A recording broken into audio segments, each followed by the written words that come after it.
Every ambitious organisation needs a great team. As the author of the best-selling Five Dysfunctions of a Team, Patrick Lencioni said, if you get all of the people in your organisation rowing in the same direction, you can dominate any industry, in any market, against any competition, any time. As team leaders, you all know this, but measuring the impact to your business that any investments in team workshops and team events actually have can be difficult.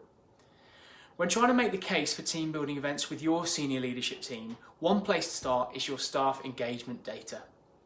As you know, a good staff engagement survey will typically ask your team questions like, have you received sufficient recognition or praise? Do you feel cared about as a person? And do you have important friendships at work? With a team building event, the answer in our post-activity team survey is invariably yes to all of these.